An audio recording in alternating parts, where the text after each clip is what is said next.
Je suis ravi de vous chez Super Indep. Donc on s'est dit que c'était important de faire un point là-dessus. Donc d'abord on va expliquer qu'est-ce que c'est qu'un bilan comptable.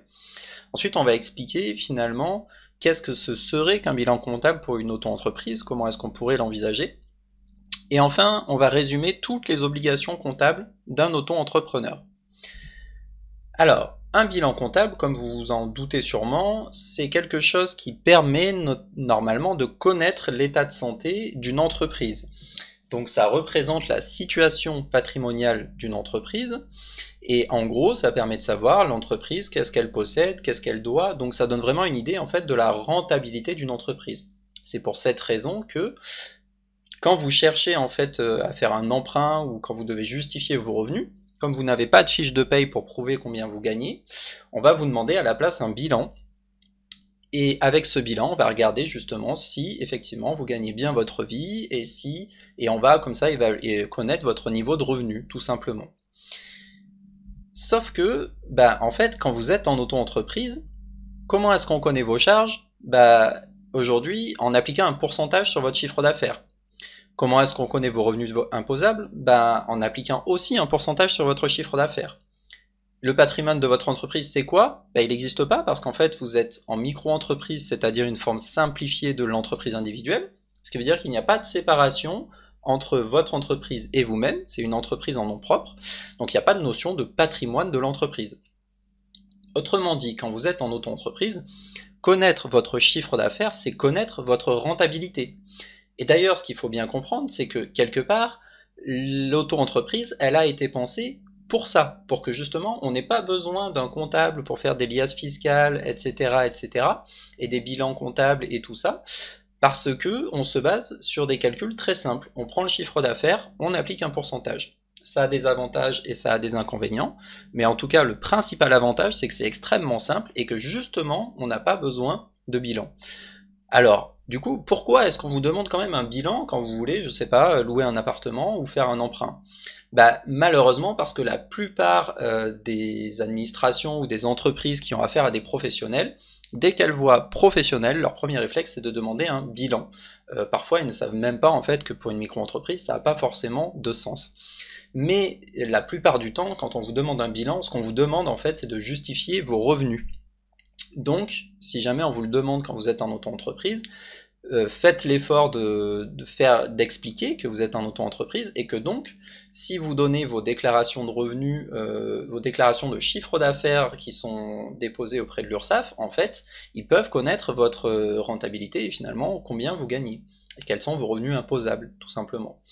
Donc la plupart du temps, quand on l'explique, ça suffit, mais il y en a malheureusement qui insistent quand même pour avoir un bilan. Bon, dans ce cas, il faut savoir que techniquement, c'est pas tout à fait impossible de produire un bilan, ou en tout cas quelque chose qui s'en rapproche, mais franchement, c'est dommage. Si le but c'est vraiment juste de connaître la rentabilité, vos attestations de déclaration de chiffre d'affaires sont tout à fait suffisantes. Alors justement, pendant qu'on y est, est-ce qu'on peut résumer toutes les obligations d'un auto-entrepreneur? Parce que finalement, il n'y en a pas beaucoup, et en tout cas, dans ces obligations, il n'y a en aucun cas le fait de produire un bilan comptable. Votre première obligation, évidemment, c'est de déclarer votre chiffre d'affaires et de le déclarer dans la bonne ligne en fonction de votre activité, suivant si vous faites de la prestation de service ou plutôt de l'achat-revente. Vous avez également l'obligation de tenir un livre des recettes, ce qui revient à dire que vous devez être capable, pour toute rentrée d'argent, d'avoir toutes les informations sur la personne ou l'entreprise qui vous a versé cet argent. Concrètement, ça veut dire que vous avez des factures avec des noms des clients et que vous êtes capable du coup de justifier l'argent qui rentre sur votre compte, tout simplement pour éviter le blanchiment.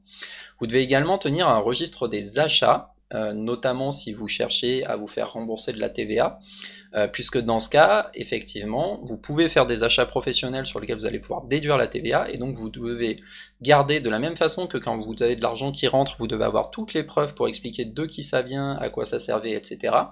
Eh bien, pour tout ce que vous achetez, vous devez avoir les preuves d'achat avec les montants de TVA, etc. Donc livre des recettes, registre des achats, des factures, évidemment, c'est une obligation légale, vous devez avoir des factures pour tout ce que vous facturez à vos clients.